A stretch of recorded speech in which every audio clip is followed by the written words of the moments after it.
माझ्या डोळ्यासमोर आहे. राज्याचा आर्थिक गाडा दादांनी नीट सांभाळला. त्यानंतर प्रत्येक बैठकीत दादा अधिकाऱ्यांना काटकसरीने खर्च करा असा सल्ला द्यायचे. महाराष्ट्राची आर्थिक घडी बसवण्यासाठी त्यांच्या प्रदीर्घ अनुभवाचा आपल्या सगळ्यांनाच मोठा आधार वाटायचा. आधार आम्ही गमावलाय ही वस्तुस्थिती आहे. अधिवेशनाच्या काळात दादा पूर्ण वेळ सभागृहात थांबायचे.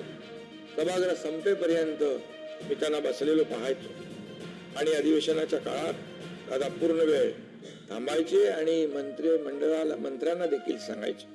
संपूर्ण चर्चेत सहभागी व्हायचे आणि विरोधकांच्या प्रश्नांना उत्तरही द्यायचे. त्यामुळे बरेचदा आम्ही निर्धास्त असायचो. पण आता दादांची उणीव आम्हाला सातत्याने भासत राहणार आहे. दादांचं प्रत्येक बारीक सारीक गोष्टींवर लक्ष असायचं. कामाच्या क्वालिटीमध्ये कॉम्प्रोमाइज ते कधीच करत नव्हते. त्यांची नजर कामातल्या चुका झटकन शोधायची.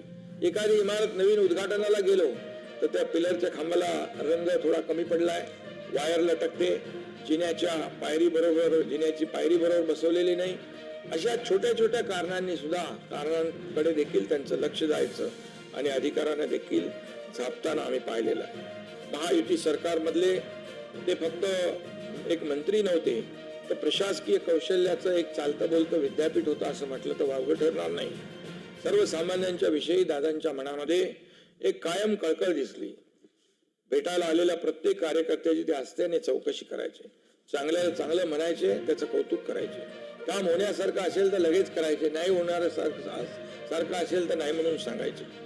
चुकीचं काम घेऊन आला तर त्याला दादा झापायचे. दादा असाच असतो, प्रेमाने सांगणारा, हक्काने रागावणारा.